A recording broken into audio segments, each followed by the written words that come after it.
Buenas, entonces vamos a hablar un poco acerca de la evaluación y manejo de la hemorragia posparto. Como introducción, la hemorragia posparto se encuentra de las tres principales causas de muerte materna a nivel mundial.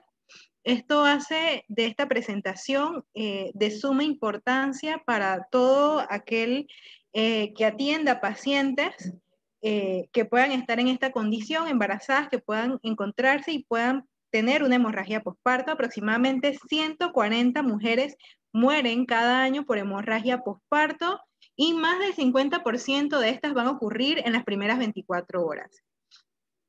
Existen diferentes definiciones, estas varían por estimación visual. Sin embargo, lo que se quiere es tener una medida objetiva, hablar acerca de unidades de glóbulos rojos transfundidas, cambios en parámetros hematológicos y signos vitales.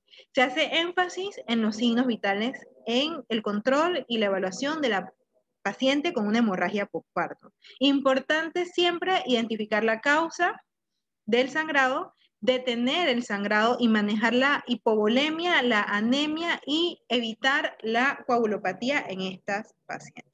Como mencioné, muchas definiciones, diferentes organizaciones, la que nosotros utilizamos o tratamos de implementar es la de la ACOP, que nos habla de que una pérdida de sangre acumulada, más de 1000 cc o una pérdida de sangre acompañada de signos y síntomas de hipovolemia dentro de las primeras 24 horas posteriores al proceso de parto. Esto quiere decir que una estimación, ya sabemos que hay una gran cantidad de sangre perdida asociada a signos y síntomas de hipovolemia. Y la pérdida de sangre entonces acumulada arriba de 500, ¿qué hacemos con estas pacientes? Las vigilamos ante posibles intervenciones que vamos a mencionar en esta charla y que debemos siempre estar pendientes del examen y del estado clínico de la paciente.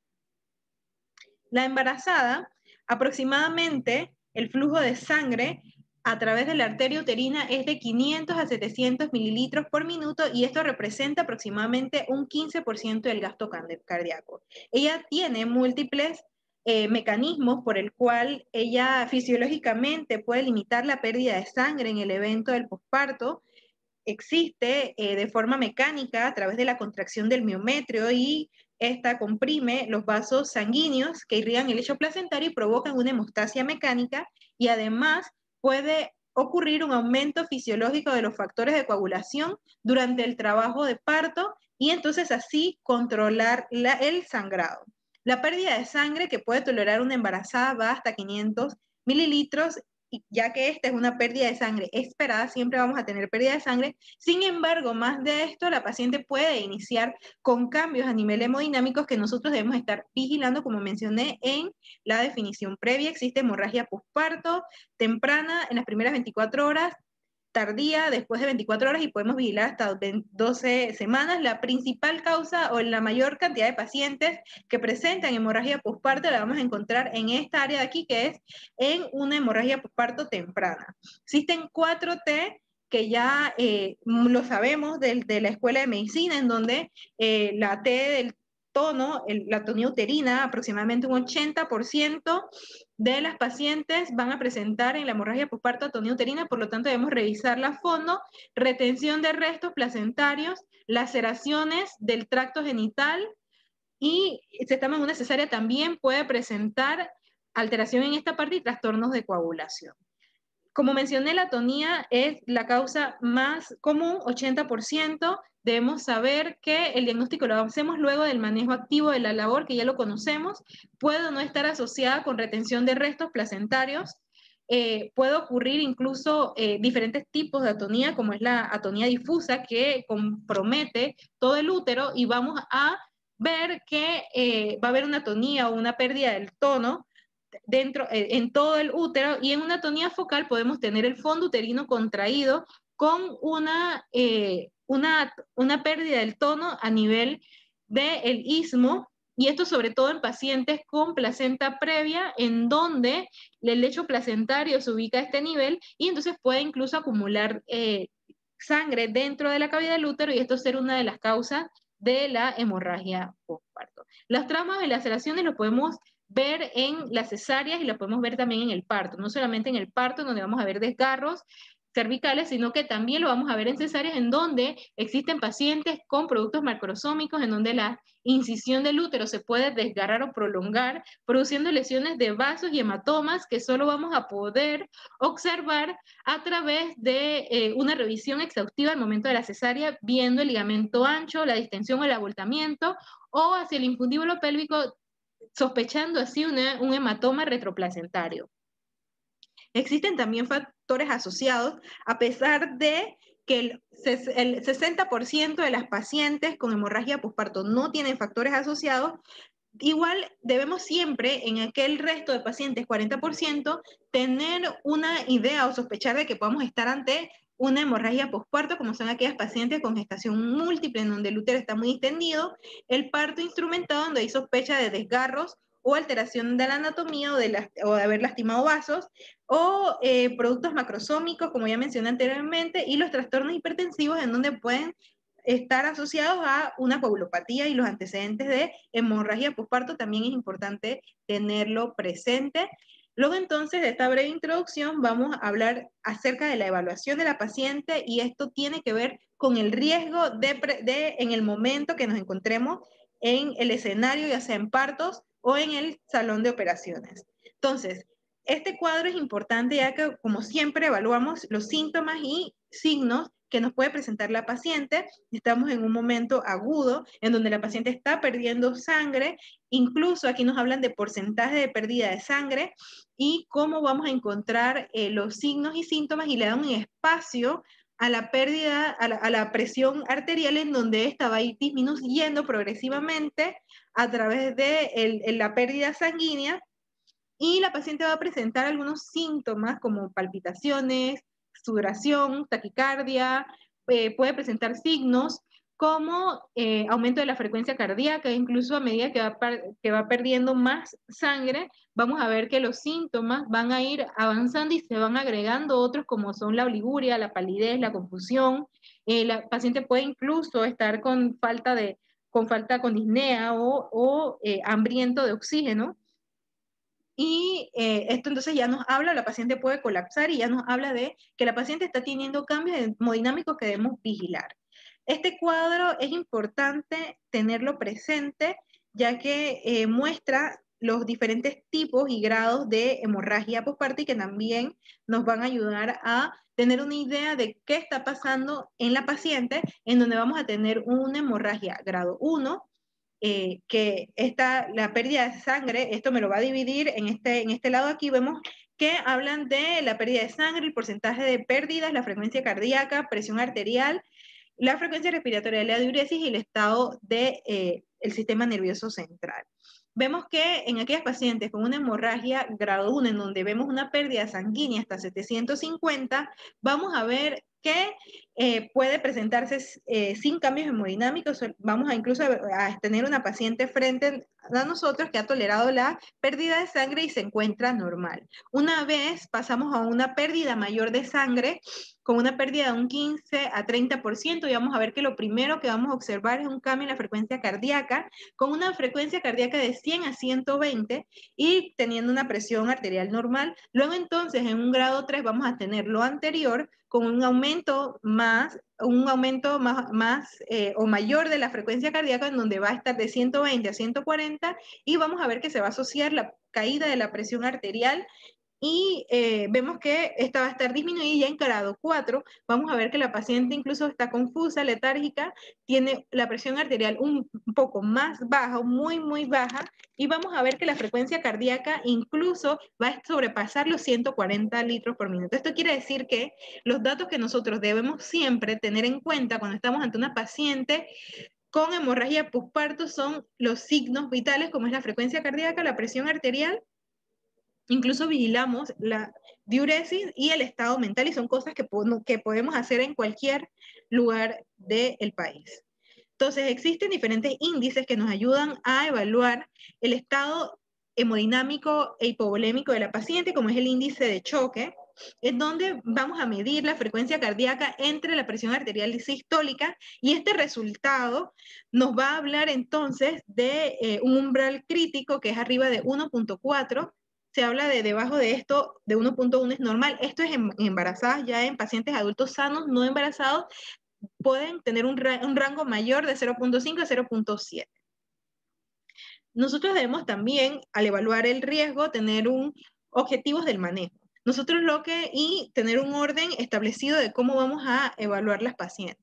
Debemos siempre vigilar 4 cosas en el momento que nos encontremos en la situación, en el escenario: la frecuencia cardíaca, la presión arterial, el gasto urinario y el nivel de conciencia de la paciente. Debemos siempre tratar de trabajar en base al volumen circulatorio. Debemos tratar de llevar a los tejidos, recordemos que estamos perdiendo sangre, volumen. Entonces lo que queremos es prevenir que haya una hipoperfusión de los órganos vitales, que debemos restaurar o mantener una oxigenación adecuada de los tejidos. Por eso hablamos siempre y tenemos en mente el ABC. Queremos revertir o prevenir que la paciente caiga en una coagulopatía, y debemos siempre tener en mente las terapias transfusionales a mano. Debemos eliminar la causa obstétrica por la cual la paciente está en esta situación.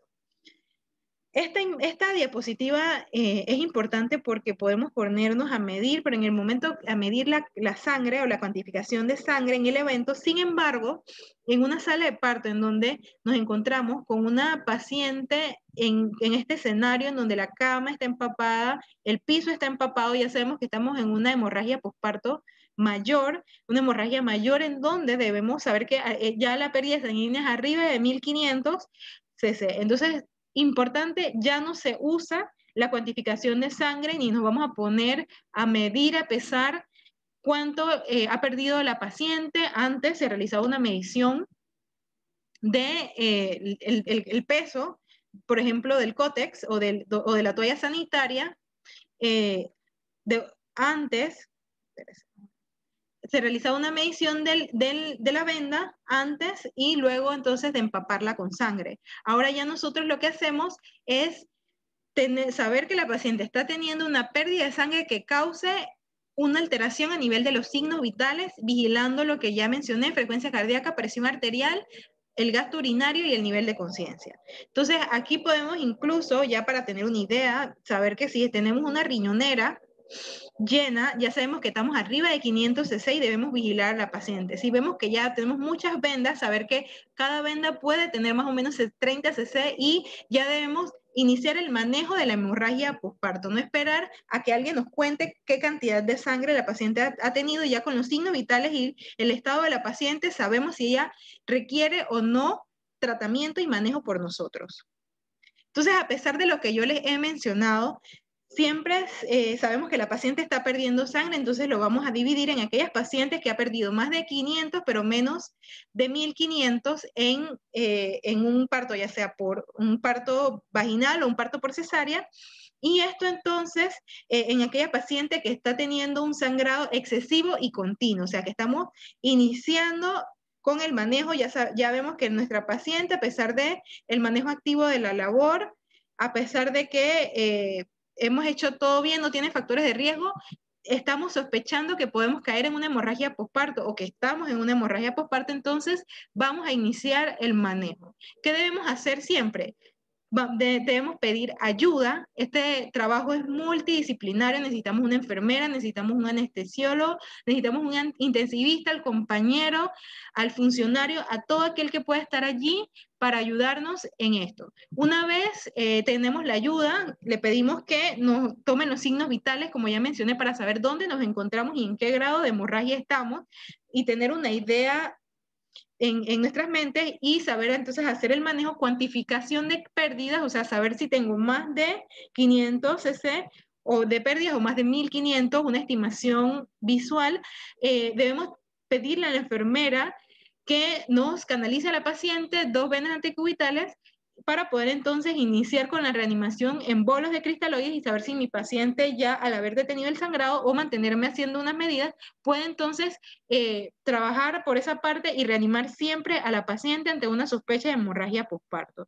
Como ya mencioné, estamos iniciando con esta paciente, ya la frecuencia cardíaca debe estar en 110, la paciente ya puede incluso estar presentando una hipotensión leve, la paciente puede estar disminuyendo la saturación, debemos tener un monitor, debemos ver el estado de hablar con la paciente, saber que debemos revisar y evaluar si nos encontramos las 4T, ver y para poder revisar debemos también pedir analgesia adecuada para la revisión y bueno, si tenemos a mano un examen vaginal, abdominal y realizar, si tenemos a mano un ultrasonido, realizar entonces este estudio de imagen.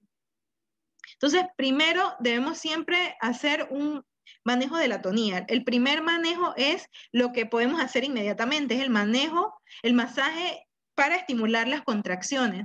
Introducimos una mano a nivel vaginal en puño, tratando de colapsar una mano vaginal y otra abdominal, tratando de comprimir las paredes anterior y posterior del útero y así hacer una contracción mecánica por fuera del útero, tratando entonces de disminuir el sangrado y colapsar aquellos vasos sanguíneos que se encuentran en el lecho placentario. Y esto debe hacerse siempre mientras se inician otras intervenciones, ya sea ir preguntando si hay un BACRI o buscando a quien esté buscando el BACRI para disminuir la pérdida de sangre o que estén preparando algún otro método que vayamos a utilizar y que vamos a mencionar en este simposio. Entonces, luego de que estamos haciendo ya un manejo a través de una compresión mecánica, vamos a utilizar medicamentos. Uno de los medicamentos que se está tratando de introducir en la hemorragia postparto, y esto debido a que ya se han hecho estudios muy grandes. En el 2017, en este estudio uso del ácido tranexámico de manera temprana, la efectividad de este fármaco en cuanto teniendo un impacto en la mortalidad, en la histerectomía y la mortalidad, en la morbilidad en estas mujeres con hemorragia postparto. Este es un estudio en donde se hizo aleatorizado, doble ciego, en un estudio controlado con placebo también, en donde se evaluaron 193 hospitales en 21 países, en total 20.000 mujeres. Esto quiere decir que es un estudio grande en donde se evaluó la administración temprana del ácido tranexámico, 1 gramo IV, y se reevaluaba entonces en 30 minutos para administrar una nueva dosis. El efecto, este fármaco lo que hace es un fármaco antifibrinolítico, o sea que en una paciente que está perdiendo fibrinógeno y que puede entrar en una coagulación intravascular diseminada, nos puede ayudar a detener este proceso y entonces revertir el daño que pueda caer esta paciente. Este estudio muestra que hubo una reducción de muerte para hemorragia postparto en un 20 a 30% y sin efectos adversos. Entonces, debemos tenerlo siempre en mente si lo tenemos disponible en nuestro hospital. Aquí en esta tabla los otros medicamentos que generalmente siempre están disponibles, la oxitocina, la podemos utilizar intramuscular, la podemos utilizar intravenoso, de forma continua, generalmente no tiene efectos adversos y no está contraindicado. El carbopros está contraindicado en pacientes con asma. Lo podemos utilizar cada 15 minutos hasta 8 dosis, sin embargo, se habla de que se ha encontrado en algunos estudios de que generalmente funciona en las primeras dosis, por lo tanto, ya luego de haber colocado 2 dosis, podemos ir pensando en colocar otros medicamentos. El metilergonobina la podemos utilizar intramuscular o intramiometrial. Este medicamento se contraindica su uso intravenoso y está contraindicado también en pacientes con hipertensión. El misoprostol también, al igual que la oxitocina, ha sido ampliamente utilizado y lo podemos también utilizar. Luego de ya estamos realizando el manejo con medicamentos, estamos realizando el manejo de la atonía.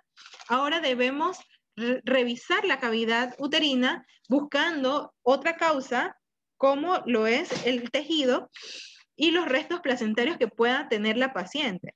Evaluar el contenido intrauterino a través de un examen digital Y también podemos apoyarnos con un ultrasonido, si lo tenemos disponible, en donde vamos a medir el grosor endometrial, y si este está arriba de 2 centímetros, ya podemos sospechar en que dentro de la cavidad hay o existe un engrosamiento endometrial y que probablemente tengamos restos placentarios que esté causando el sangrado. Entonces, lo que debemos hacer es una remoción manual o curetaje si la paciente ha tenido un parto vaginal, y si estamos en salón de operaciones, incluso podemos reingresar a una revisión de la paciente. En cuanto a las reparaciones, otra de las la reparación de trauma, las reparaciones de laceraciones, lo podemos realizar. Siempre debemos saber que debemos tener una exposición adecuada, debemos tener una luz que nos sirva, que sea efectiva, debemos tener analgesia. Podemos incluso hacer esta revisión en salón de operaciones si ya estamos seguros de que nuestra hemorragia es por una laceración, ya sea cervical, que la paciente tenga una vagina estrecha, que tenga mucho dolor, que no tolere el examen. Entonces la podemos llevar al salón de operaciones si la tenemos cerca. Se debe realizar una sutura absorbible número 0. Debemos siempre saber que estos desgarros cervicales se pueden incluso extenderse hasta el útero y tener hematomas grandes vaginales, incluso retroperitoneales, así que debemos evaluar a la paciente de una manera integral la cavidad uterina, siempre desde el cervix, vagina, hacia afuera, tratando de buscar entonces una causa de la hemorragia postparto y detener el sangrado. Y bueno, si son vasos arteriales, sabemos que no debemos realizar un taponamiento, debemos hacer una ligadura del mismo, y si son sangrados venosos, entonces allí sí podemos realizar un taponamiento vaginal, pero tenemos que siempre estar vigilando la evolución de la paciente. Existen también otras medidas mecánicas que podemos utilizar mientras llegamos o que pueden ser efectivas inicialmente, o mientras tomamos o realizamos alguna medida mayor. Esto es temporal. Se trata de la colocación de balones intrauterinos.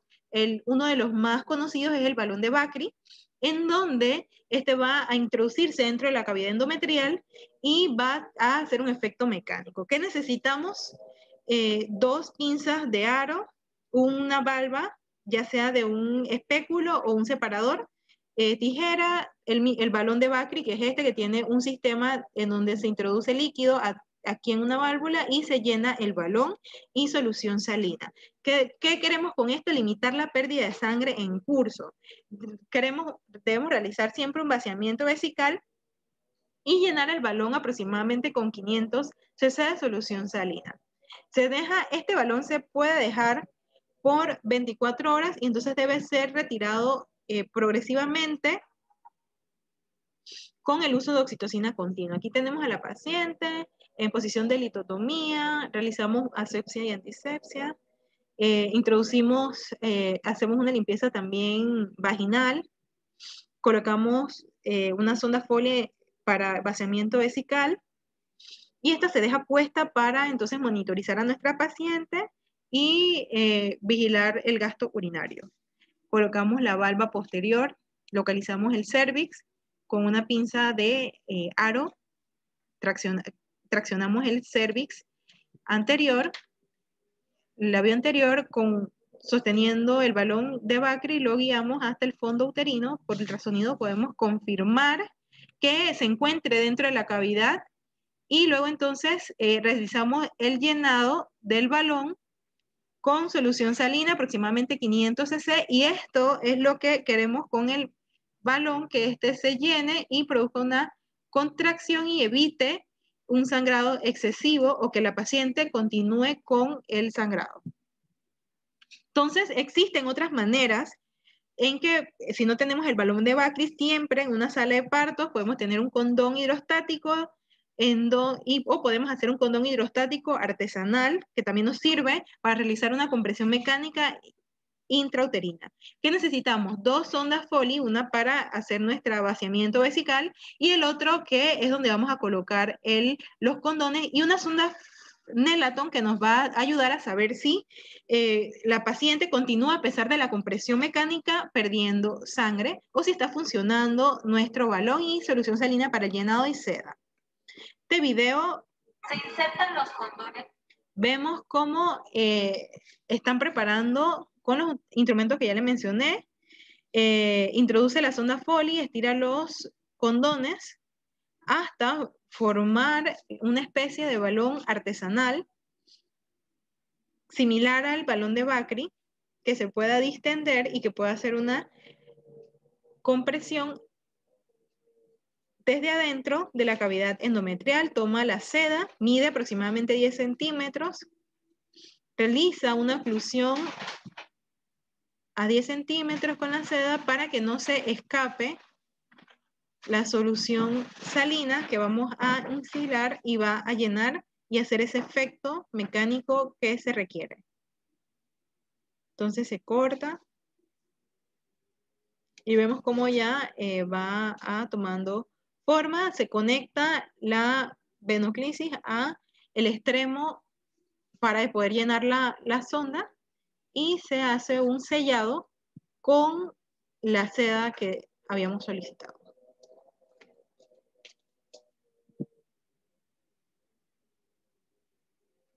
Entonces allí realiza sus nudos.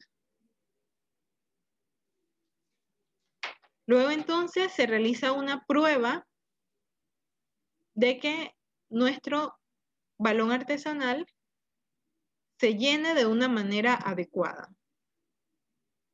Y luego entonces tomamos el balón que ya hemos hecho con el condón y vamos a introducirlo junto a nuestra sonda Nelaton, guiándonos con el pulgar, con el índice realizamos un tacto, localizamos el cérvix y lo introducimos dentro del útero, ayudándonos con una pinza de aro. Y luego entonces vamos a tocar el fondo, tratando de localizar de que el balón se encuentre adentro del útero. Entonces existen otras técnicas como la técnica de Sen, donde vamos a realizar un pinzamiento vaginal de las arterias uterinas.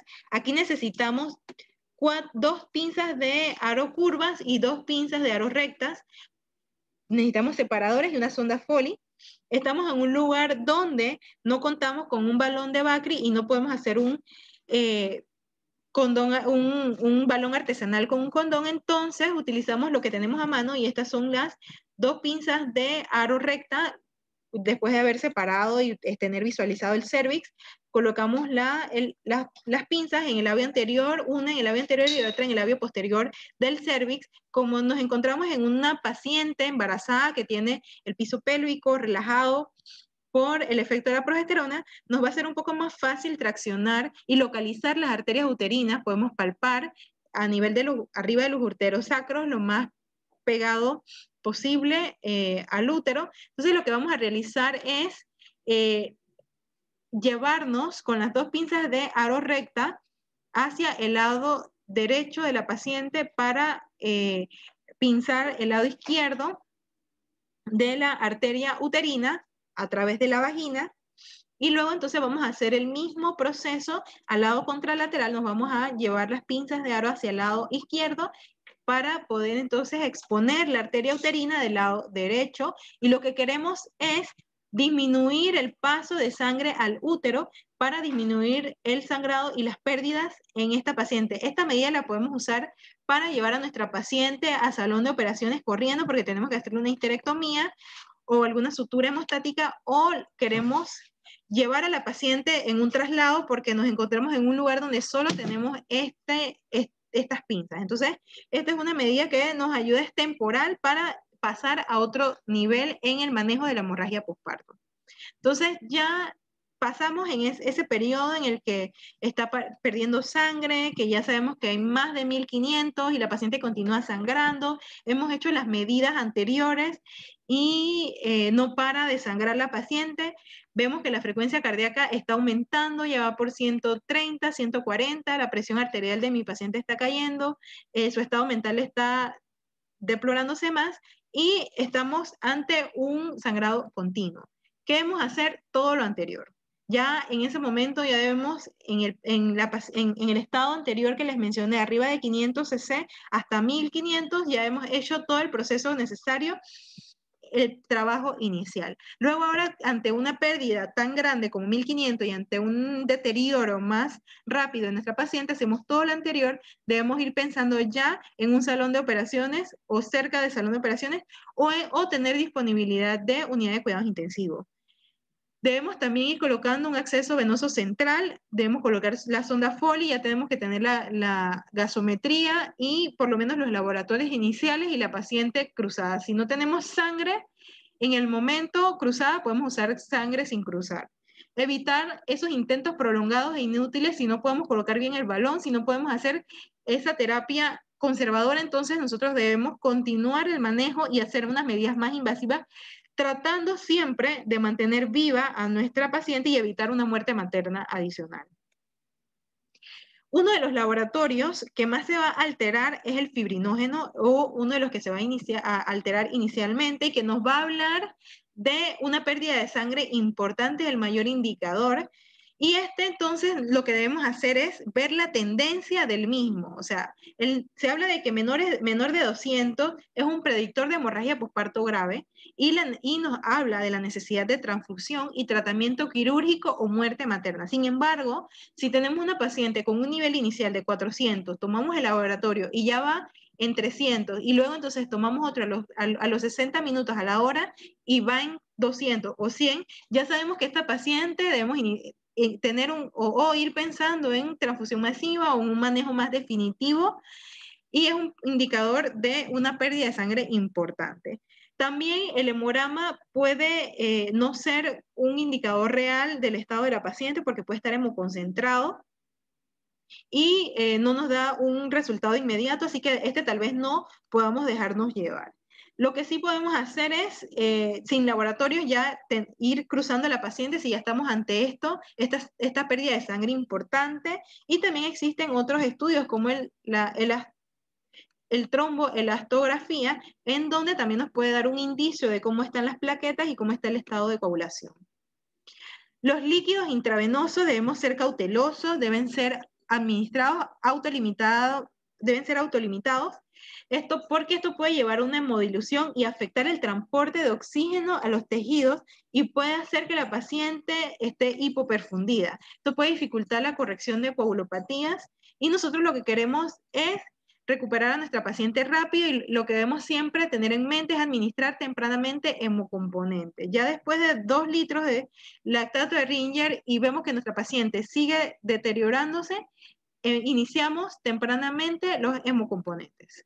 Entonces, ¿qué vamos a realizar? Como ya mencioné, más importante es la reposición sanguínea. Debemos siempre vigilar por un descenso de la presión arterial, una paciente que está requiriendo norepinefrina, que la presión esté por el piso, una producción de orina, la paciente está anúrica, ya que estamos vigilándola, ya tenemos nuestro monitor, todo, y nuestra paciente sigue empeorando, debemos pensar que la hemorragia continúa, no busquemos excusa pensando en que la paciente está así por la anestesia, si estamos en recobro, o que la paciente se encuentra así porque le pusieron, porque ella hizo una reacción vasovagal, nada de eso. Siempre nuestro primer pensamiento debe ser hemorragia posparto, debemos buscar la causa, detenerlo y así ayudar a la paciente. Y si no tenemos laboratorios disponibles porque están retrasados, podemos iniciar la transfusión de sangre sin cruzar, y la segunda podemos ya pedir la cruzada y así ver cómo la paciente responde ante nuestra transfusión, las transfusiones que le vayamos a realizar. ¿Cómo vamos a reponer ¿Cómo vamos a reponer estos hemocomponentes? La vamos a reponer en una proporción de glóbulos rojos, plasma y plaquetas de 1, 1 y 1 inicialmente.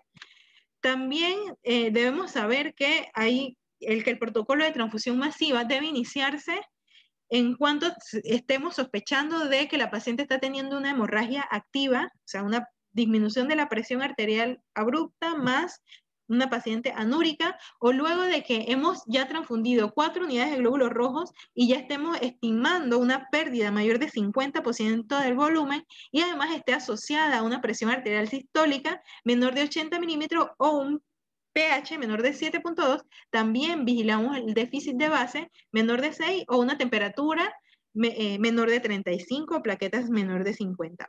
Entonces debemos también tener en cuenta que debemos vigilar los niveles de electrolitos porque estos pueden afectarse por una transfusión rápida o múltiples y también hacer de manera empírica la reposición de 1 a 2 gramos de gluconato de calcio intravenoso. La transfusión masiva, 300 mililitros por unidad, nos van a dar 1 gramo, nos va a incrementar 1 gramo la hemoglobina. Si nuestra paciente tiene una hemoglobina muy baja, ya sabemos que más o menos podemos ir cuantificando cuánto requiere nuestra paciente y hasta cuándo vamos a seguir la transfusión masiva. El plasma fresco congelado, aproximadamente 250 mililitros por unidades, nos van a incrementar el fibrinógeno de 7 a 10. El crioprecipitado nos va a aumentar un poco más, ya que 40 mililitros con menor volumen nos va a incrementar de 10 a 500 miligramos el fibrinógeno. Y bueno, las plaquetas, en aproximadamente 50 mililitros por unidad, se va a incrementar de 5 a 10 milímetros las mismas. Entonces debemos también tener objetivos en una transfusión masiva, una hemoglobina en 7.5, queremos unas plaquetas arriba de 50.000, el fibrinógeno arriba de 300 y bueno, tener la corrección de los tiempos de coagulación. Ya hemos realizado nuestro manejo inicial, estamos avanzando, la paciente todavía sigue sangrando, podemos enfocarnos en los vasos sanguíneos, podemos realizar una ligadura de la arteria uterina. Esto nos va a ayudar a disminuir el sangrado al reducir la presión de perfusión, pero esto es una medida transitoria, esto no es definitivo y mientras hacemos otras intervenciones como masaje o alguna sutura hemostática. La embolización radiológica, un radiólogo intervencionista al lado de la cama del paciente y que la hemorragia no ponga en riesgo la vida. La mayoría de las hemorragias postparto son catastróficas, la paciente puede morir, es una de las terceras causas de muerte, por lo tanto debemos siempre tratar de ser un poco más agresivos y evitando entonces una muerte adicional. Por lo tanto es poco probable que tengamos este escenario en donde no haya no se ponga en peligro la vida de la paciente y tengamos un médico radiólogo allí.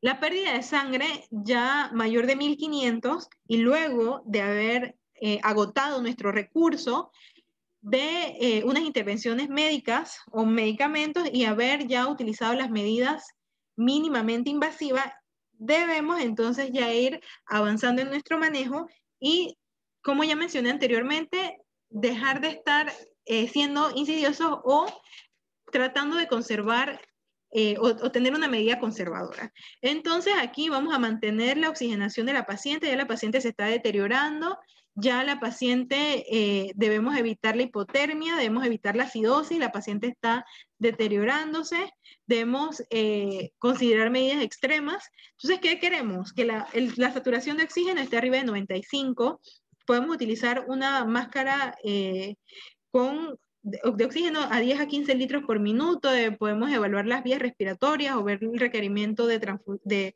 intubación de la paciente, utilizar líquidos que estén normotérmicos y mantas para que no caiga en este proceso.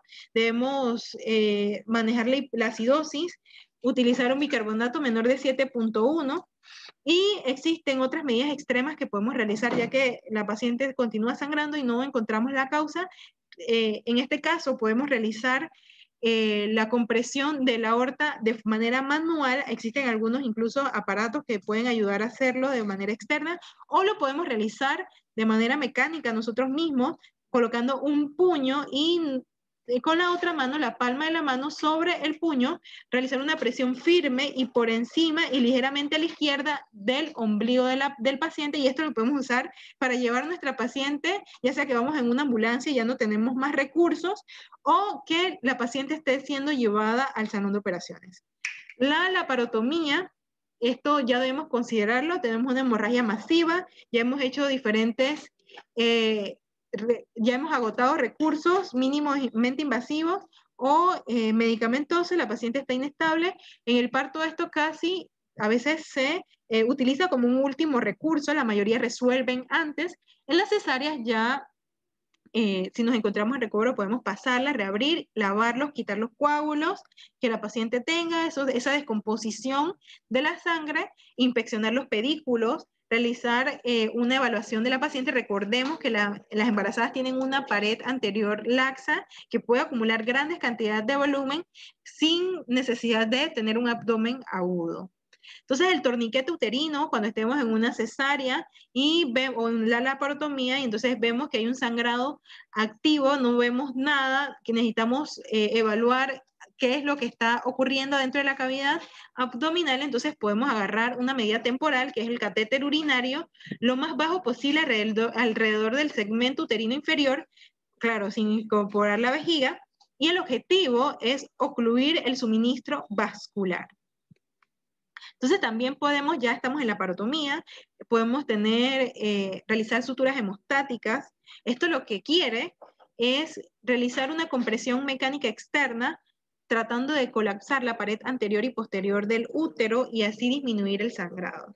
Entonces, esto lo podemos realizar la sutura de Belinch, en donde los pacientes se va a realizar cuando tenemos una incisión en el útero, usamos una aguja hepática, o si tenemos la que tengamos, tratamos de abrirla un poco más, quitarle la curvatura para poder traspasar, o la que tengamos, podemos utilizar una sutura reabsorbible que sea número 1.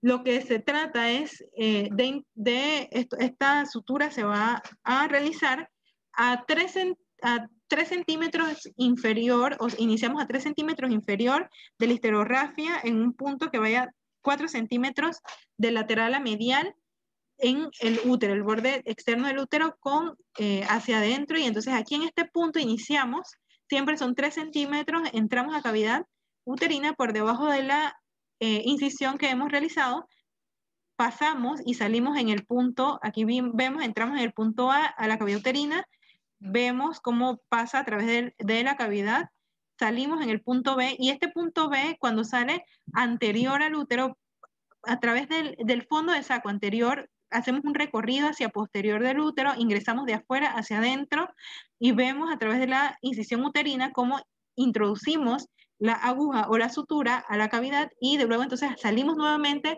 y hacemos un recorrido ahora de posterior a anterior sobre el fondo del útero, y luego entonces estos dos extremos que tenemos del hilo, lo que hacemos es